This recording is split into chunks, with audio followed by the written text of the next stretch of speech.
सबको जय यीशु की। प्रभु यीशु क्रिस्त में प्यारे भाइयों बहनों, नवजीवन का संदेश इस शीर्षक के अंतर्गत प्रतिदिन के ईश्वर के जीवंत वचनों को सुनने के लिए, समझने के लिए, उन वचनों को ग्रहण करते हुए उन वचनों के अनुसार जीवन बिताने की कृपा, शक्ति, सामर्थ्य, अनुग्रह मांगते हुए एक सुंदर क्रिस्तीय जीवन बिताने के लिए मैं आप सभी लोगों का हार्दिक स्वागत करता हूं। आज नवंबर की 2 तारीख है और आज के दिन में समस्त कलीसिया सभी मृत विश्वासियों को याद करती है, मृत विश्वासियों के लिए प्रार्थना करती है, मृत विश्वासियों के लिए मिस्सा बलिदान चढ़ाती है।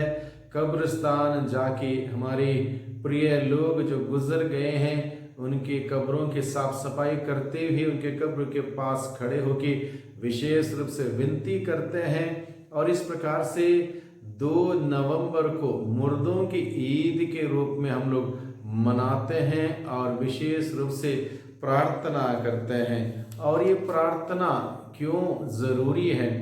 कैथोलिक कलीसिया हमें सिखाती है कि मृत विश्वासियों की आत्मा शांति के लिए हम निरंतर प्रार्थना किया करें, मिस्सा बलिदान चढ़ाया करें और उनके नाम से गरीबों की सेवा किया करें। इससे क्या लाभ होता है? इससे मान लो व्यक्ति मरते समय कृपा की अवस्था में नहीं मरा, मरते वक्त उसके कुछ पाप रह गए हों, वह व्यक्ति सीधे स्वर्ग में प्रवेश नहीं करता।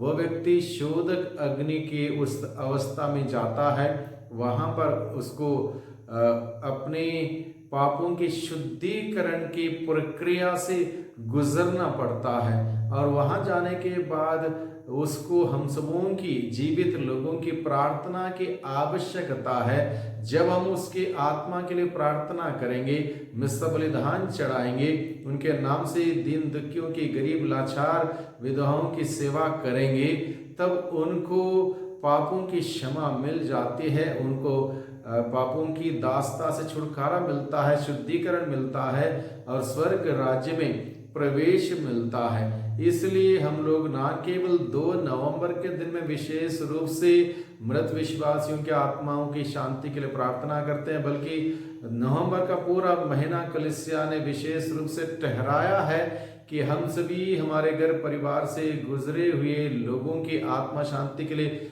प्रार्थना करें, मिस्सा बलिदान चढ़ाएं, कब्रिस्तान की भेंट करें और वहां पर प्रार्थना करें। इस प्रकार से करने से हम सबों को विशेष आशीष, अनुग्रह हम सबों को मिलता है। इसलिए आज के दिन को इसी अंदाज से, जैसे कलीसिया ने हमें सिखाया है, इसी अंदाज से हम सभी मनाएं। मुख्य रूप से आज के दिन में 3 मिस्सा बलिदान चढ़ाई जाती है और जहां तक हो सके हम इन मिस्सा बलिदान में भाग लें और इस मिस्सा बलिदान में भाग लेते हुए हम मृत विश्वासियों की आत्मा की शांति के लिए हम सभी प्रार्थना करें। कब्रिस्तान की भेंट अवश्य करें, वहां पर हमारे प्रियजनों की कब्रों को साफ सफाई करते हुए उनकी आत्मा शांति के लिए वहां पर भी प्रार्थना करते हुए कब्रों की आशीष हम सभी करवाएं आज के दिन में। और आज के दिन में प्रभु अपने वचनों के द्वारा हम सबों को सिखाता है, जो प्रभु यीशु मसीह में विश्वास करते हुए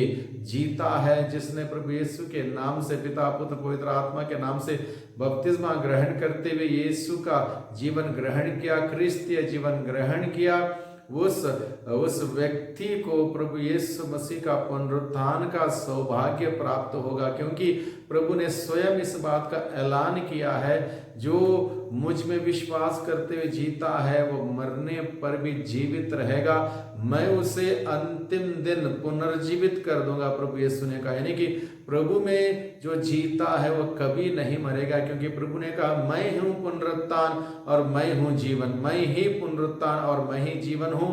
जो प्रभु में जीता है वो कभी नहीं मरेगा, मरने पर भी जीवित रहेगा। यही विश्वास कलीसिया ने हम सबों को दिया है। इसी विश्वास के साथ हम सभी जीते हैं कि हम सभी इस दुनिया के जीवन के बाद एक दिन स्वर्ग राज्य में प्रवेश करेंगे।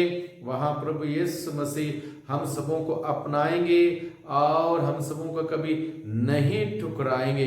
इस बात का विश्वास कलीसिया हमें देता है और इस विश्वास से हम सभी जीते हैं। उस अनंत जीवन में प्राप्त करने के लिए भाइयों बहनों, हम सभी लोगों को इस धरती पर रहते वक्त प्रभु के वचन के अनुसार जीने की आवश्यकता है।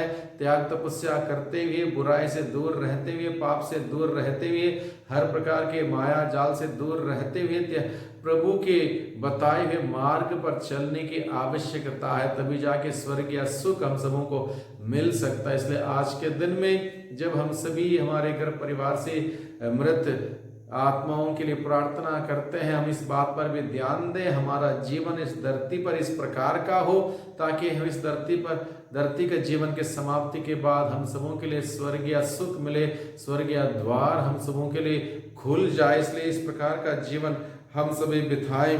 इसलिए प्रभु आज के वचनों के द्वारा हम सबों को बताता है, पिता जिन्हें मुझको सौंप देता है वे सब मेरे पास आएंगे और जो मेरे पास आता है मैं उसे कभी नहीं ठुकराऊंगा, क्योंकि मैं अपनी इच्छा नहीं बल्कि जिसने मुझे भेजा है उसकी इच्छा पूरी करने के लिए स्वर्ग से उतरा हूं। जिसने मुझे भेजा है उसकी इच्छा यह है कि जिन्हें उसने मुझे सौंपा है मैं उनमें से एक का भी सर्वनाश ना होने दूं। और ईश्वर की इच्छा यही है कि किसी का भी सर्वनाश ना हो। सर्वनाश का मतलब यह है स्वर्गीय जीवन नहीं पाना, यानी कि ईश्वर की इच्छा यही है कि हर कोई व्यक्ति स्वर्गीय जीवन पाए, स्वर्गीय सुख पाए। इसके लिए हमें मृत विश्वासियों की आत्मा शांति के लिए निरंतर प्रार्थना करने की जरूरत है।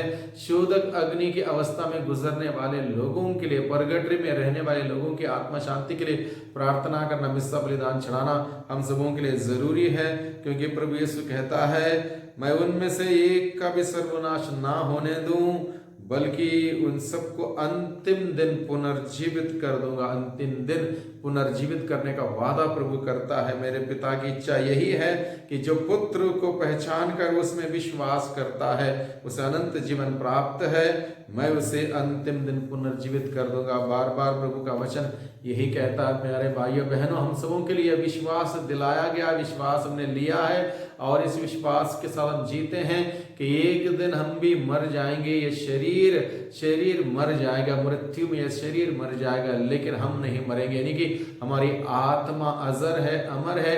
ये आत्मा स्वर्गीय सुख भोगने के लिए बनाई गई है और इस आत्मा को स्वर्गीय सुख भोगना हो, हर प्रकार के पाप के कलंक से दूर रहना होगा। उसके लिए हमें जिंदा रहते हुए, पश्चाताप करते हुए, पाप स्वीकार करते हुए पवित्र जीवन बिताना है। और मान लो अगर मरते वक्त कृपा की अवस्था में नहीं है, उनकी आत्मा शांति के लिए हम जीवित लोगों का कर्तव्य बनता है कि हम उनकी आत्मा शांति के लिए हम सभी प्रार्थना करें। वही प्रभु हम सभी